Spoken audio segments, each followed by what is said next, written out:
안녕하세요, 양승원 원장입니다. 원장님, 주변에 보면 유독 모공 때문에 고민하는 사람들 되게 많더라고요. 다들 모공 좋아지려면 그냥 다시 태어나야 된다, 막 이런 얘기 하던데 그 정도로 해결하기가 어려운 걸까요? 모공은 한 번 늘어나면 끝이라고 생각하는 분들이 많은데 이건 좀 극단적인 생각입니다. 이미 늘어난 모공도 제대로 된 방법으로 관리하면 지금보다 훨씬 줄일 수 있습니다. 모공 관리에 실패하는 가장 큰 이유는 내 모공의 근본적인 원인을 모르고 남들이 좋다고 하는 방법만 무작정 따라하기 때문입니다. 그냥 모공이 넓어지는 건 다 피지 때문 아니에요? 그게 가장 큰 오해입니다. 자세히 보면 사람마다 모공의 모양이나 모공이 많은 부위가 제각기 다른데 그게 전부 원인이 다르거든요. 원인이 다르면 해결책도 달라야 되는데 다 똑같은 방식으로 해결하려고 하니까 해결되지 않는 겁니다. 그래서 오늘은 자신의 모공 타입을 자가 진단하는 방법부터 원인별 해결 방법까지 속 시원하게 정리해 드리겠습니다. 우선 모공의 원인을 크게 두 가지로 나눠보고 그에 맞는 홈케어 비법까지 정리해드리겠습니다. 우리의 모공은 두 가지 타입이 있어요. 바로 가로모공과 세로모공인데요. 먼저 가로모공은 이렇게 동그란 구형이에요. 반면 세로모공은 이렇게 눈물방울과 같은 아래로 쭉 늘어진 듯한 모양입니다. 이 둘은 원인이 완전히 다릅니다. 보통 모공은 노화로 인해 생기는 거라고 알고 계시는 분들이 많은데 사실 실제로는 10대 학생들도 모공이 큰 경우가 많거든요. 이렇게 어린 학생들인데도 모공이 클 때는 가로모공인 경우가 많습니다. 가로모공은 피지 분비가 너무 왕성해서 모공이 확장된 케이스인데요. 주로 코나 미간, 앞볼 같은 T존 등의 동그란 모양으로 나타나고 블랙헤드나 화이트헤드를 동반하는 경우입니다. 나는 기름이 자주 낀다, 블랙헤드, 화이트헤드가 많다, 여드름이 잘생긴 피부다라고 하시는 분들이 대부분 여기에 해당합니다. 과도한 피지가 모공 밖으로 원활하게 배출되지 못하고 자꾸 쌓이다 보면은 모공이 물리적으로 점점 늘어나게 됩니다. 이렇게 과도한 피지 분비로 인한 가로모공은 막혀있는 모공을 청소하고 피지 분비를 정상화하는 게 핵심입니다. 이때 효과적인 성분이 크게 두 가지가 있는데요. 첫 번째는 바하입니다. 바하는 소금이나 설탕, 알갱이를 사용한 물리적인 각질 제거와 달리 화학 성분으로 피지와 각질을 제거해주는 성분입니다. 단순히 각질 제거만 해주는 것이 아니라 모공 속까지 깊이 침투해서 피지까지 녹이는 효과가 있습니다. 바하는 지용성 성분이라 우리 피부에 유분이 굳어서 만들어진 피지를 녹일 수 있거든요. 거의 스킨처럼 물 같은 제형인데 이걸 피부에 발라서 문지르지 않고 이렇게 톡톡톡 두드려서 흡수시켜주면 됩니다. 일주일에 한두 번 정도 한 달 이상 꾸준히 사용하시면 모공을 넓히는 꽉 막힌 피지와 각질 덩어리가 서서히 녹아서 사라지는 걸 보실 수 있을 겁니다. 다음으로 가로모공에 좋은 두 번째 성분은 레티놀입니다. 레티놀은 피부과를 망하게 한다는 표현이 있을 만큼 기능성 화장품 성분 중 단연 최고인데요. 레티놀은 피부 진피층까지 침투해서 콜라겐과 엘라스틴 생성을 촉진하는 역할을 합니다. 모공이 늘어나는 주된 원인 중 하나가 피부 탄력 저하와 콜라겐 감소인데 레티놀은 콜라겐 합성을 강화해서 피부 구조를 더욱 탄탄하게 만들어 모공이 더 조여진 상태로 유지하도록 돕습니다. 또 레티놀은 피부 표면의 재생 주기를 빠르게 만들어서 모공 속에 각질과 피지가 쌓이지 않도록, 즉 모공이 막혀서 모공이 넓어지는 환경 자체를 막아주는 효과도 있습니다. 와, 그럼 피지 분비가 심한 지성 피부는 바하와 레티놀을 꼭 써야겠네요? 네, 사실 안 쓰는 게 거의 완전 손해죠. 자, 두 번째 모공 타입 세로모공의 원인은 탄력 저하입니다. 비교적 나이가 들면서 피부 노화로 인해 생기는 모공이 바로 세로모공입니다. 세로모공은 애초에 피지 분비가 원인이 아니기 때문에 유분이 많은 T존이 아닌 주로 뺨이나 턱라인 같은 U존에 나타나는데요. 모공 모양이 동그랗지도 않고 물방울처럼 아래로 길쭉하게 늘어진 타원형인 게 특징이에요. 예전보다 피부가 푸석푸석하고 힘이 없다? 모공들이 세로로 연결된 선처럼 보인다고 느껴지신다면 이 탄력 저하형 세로모공 타입일 가능성이 높습니다. 이건 피지 문제가 아니라 나이가 들거나 자외선에 의해 피부 속 콜라겐과 엘라스틴이 무너지면서 모공을 탄탄하게 지지해주던 힘이 약해져서 중력 방향으로 이렇게 쭉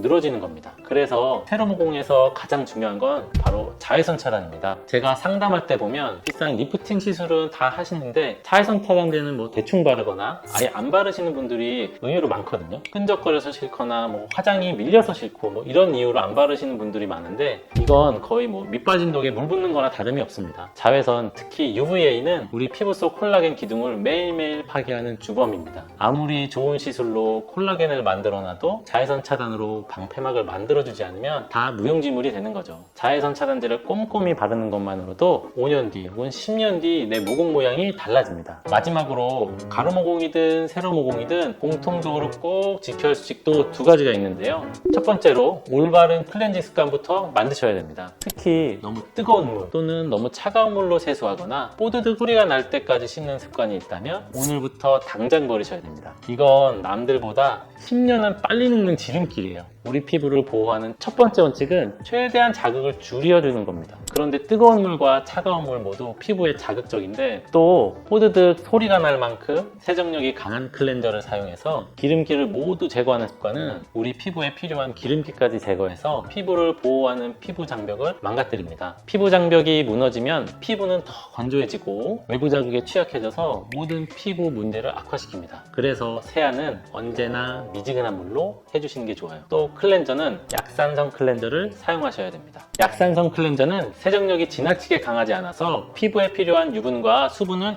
남겨둘 수 있습니다. 또 우리 피부는 산도가 약산성일 때 가장 건강하기 때문에 클렌저를 약산성으로 사용하면 자연스럽게 pH 밸런스를 맞출 수 있습니다. 약산성 클렌저는 보통 제품명에 약산성 이렇게 쓰여 있거나 아니면 상품 상세 페이지에서 약산성이라고 홍보하는 경우가 많습니다. 또 요즘 올리브영 가면 약산성 클렌저가 정말 흔하기 때문에 구매하는 거는 쉬울 거예요. 마지막 두 번째 수칙은 수분이 부족하지 않도록 보습제를 꼼꼼하게 바르는 겁니다. 특히 수분 부족형 지성과 같은 속은 건조한데 겉에는 유분이 번들번들 거리는 분들이라면 모공을 위해서라도 철저한 보습이 필수입니다. 보통 얼굴에 기름이 많으면 건조하지 않다고 착각하게 되는데 사실은 너무 건조하기 때문에 유분이 비정상적으로 많이 분비되는 겁니다. 우리 피부는 건조함을 느끼면 피부를 보호하기 위해서 역으로 더 많은 유분을 분비하거든요. 그러면 우리는 어떤 보습제를 발라도 무겁고 번들번들 거린다고 느껴서 보습을 소홀히 하게 되고 그럼 피부 속은 건조해져서 결국은 더 많은 유분이 분비되고 모공이 더 커지는 악순환이 발생할 수 있습니다.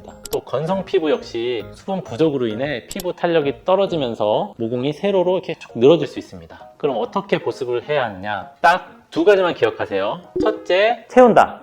둘째는 이렇게 잠근다. 제가 쓰는 제품을 두 개를 직접 가져왔는데요. 이건 세럼이고 이건 보습력이 매우 좋은 보습제입니다. 먼저 약산성 클렌저로 최대한 자극 없이 또 과도한 세정 없이 세안을 해주시고요. 그 다음에 세럼처럼 수분을 끌어당기는 수분제로 피부 속 수분을 채워주세요. 피부가 되게 촉촉해 보이죠? 이때 세럼이 잘 흡수되면 그 위에 바로 유분감이 섞인 로션이나 크림을 발라줍니다. 수분 위에 유분을 발라서 피부 속 수분이 쉽게 증발하지 않도록 꽉 잠가주는 거죠. 이 순서가 정말 중요해요. 이런 식으로 보습만 철저히 해줘도 우리 피부는 이제 유분을 과하게 만들지 않아도 괜찮구나 라고 인식하고 스스로 유분 밸런스를 맞춰가기 시작합니다. 또 수분 부족으로 인한 피지 과다 분비나 탄력 저하를 예방할 수 있습니다. 즉 과다 피지로 인한 가로 모공은 피지 조절부터 해야 하고 탄력 저하로 인한 세로 모공은 떨어진 탄력부터 잡는 게 급선무입니다. 이걸 모르고 단순히 모공에 좋다는 화장품을 바르고 시술만 받으려고 하면 모공이 계속 커지고 늘어나게 됩니다. 생각보다 홈케어로도 할 수 있는 방법이 많았네요. 근데 원장님, 이런 모공처럼 전체적으로 모공이 정말 크고 깊은 이런 피부들도 홈케어로 개선이 될까요? 만약 모공이 흉터처럼 정말 깊고 크게 확장돼 있다면 이때는 홈케어보다는 시술에 도움을 받는 게 가장 효과를 확실하게 볼 수 있는 방법입니다. 또 홈케어는 예방과 개선의 효과를 볼 수 있지만 아무래도 단기간에 막 드라마틱한 효과를 보기는 어렵습니다.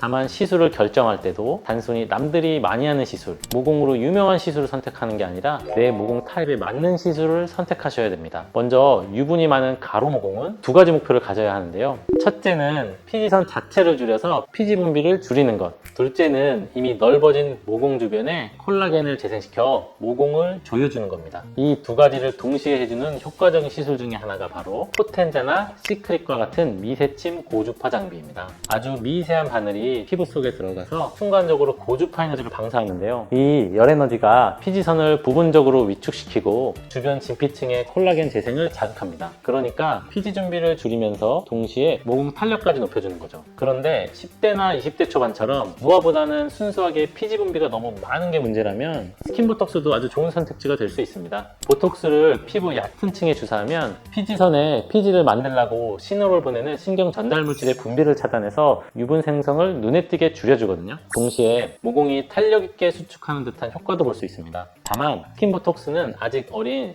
10대, 20대 모공에 더 효과적이고 노화로 인한 모공이나 흉터성 모공에는 효과가 제한적입니다. 만약 스킨보톡스로도 피지가 줄지 않을 만큼 심한 경우에는 로아큐탄 같은 경구 피지 조절제를 처방하기도 합니다. 로아큐탄은 피지선을 아주 강력하게 축축시키는 약이라 먹다 보면 아주 심한 지성 피부도 건성처럼 유분이 거의 안 나오게 될 수 있습니다. 그만큼 과도한 유분으로 인해 발생하던 트러블이나 모공 확장도 개선될 수 있고요. 원장님, 그러면 생각하기에는 당연히 약을 먹는 게 좋을 것 같은데요? 뭔가 시술은 좀 부담스럽고 약은 좀 더 간단하고 저렴하잖아요. 뭐 그렇게 생각하기 쉬운데 또 그렇게 간단한 문제는 아닙니다. 로아큐탄은 피지선을 말리는 만큼 건조함이나 구순염 등 부작용이 생기고요. 장기간 복용할 때는 간 수치가 올라가는 위험도 있습니다. 그래서 시술과 약 그리고 홈케어 중에 나에게 어떤 것이 가장 잘 맞고 효과적인지 상담을 받고 결정하시는 게 좋습니다. 다음으로 축 처진 세로 모공은 애초에 탄력이 떨어진 게 근본적인 원인이기 때문에 단순히 모공을 줄이는 게 아니라 무너진 피부 기반을 재건하는 게 포인트입니다. 그래서 써마지 같은 고주파 시술이 효과적입니다. 써마지는 고주파 에너지를 진피층에 전달하기 때문에 고주파 에너지 열로 인해 탄력이 증가하면서 피부가 타이트해지고 모공이 조여지는 효과가 있습니다. 또 고주파 에너지 열로 인해 피부가 자극을 받으면 그 부위에 콜라겐 생성이 자극되면서 피부가 더 탄탄해지는 효과도 있습니다. 정리하자면 콜라겐을 생성해주고 피부 자체를 탄탄하게 조여주는 시술을 받으면 자연스럽게 얼굴이 탄력이 생기고 리프팅 되면서 늘어진 세로 모공도 개선되는 거죠. 마지막으로 수분이 부족해서 유분이 심하게 분비되거나 탄력이 떨어진 경우에는 우선 피부 속에 수분부터 채워서 피부 컨디션을 끌어올리는 게 급선무예요. 우리가 목이 마른데 약이나 밥부터 먹지 않는 것처럼 메마른 땅에 우선 물부터 주는 겁니다. 이런 피부에는 리쥬란이나 히알루론산 스킨 부스터가 효과적입니다. 리쥬란의 핵심 성분인 폴리뉴클레오타이드는 연어 DNA에서 추출한 재생물질인데 손상된 피부 세포에 직접 신호를 보내서 피부 장벽을 복구하고 건강한 피부 환경을 만들어줍니다. 또 히알루론산 스킨 부스터는 피부 진피층에 직접 수분 저장고를 만들어주는 시술입니다. 이렇게 피부 속부터 수분이 차오르면 유분 분비는 줄고 자연스럽게 과다한 피지로 인해 확장된 모공도 축소되는 효과를 볼 수 있습니다. 제가 오늘 알려드린 홈케어 방법을 꾸준히 실천하시면서 시술까지 병행하시면 모공을 아예 없앨 수는 없지만 지금보다 훨씬 더 매끈하고 건강한 모공이 거슬리지 않는 피부결을 가지실 수 있을 거예요. 오늘 영상이 도움되셨다면 구독과 좋아요, 알림 설정까지 부탁드리고요. 평소 모공에 대해 가장 궁금했던 점을 함께 이야기해 주시면 제가 다음 영상에서 또 속 시원하게 답변해 드리겠습니다. 또 가장 효과를 받거나 반대로 실패했던 여러분만의 모공 관리법이 있다면 댓글로 공유해 주세요. 그럼 저는 다음 영상에서 더 유익하고 솔직한 정보로 찾아뵙겠습니다. 감사합니다.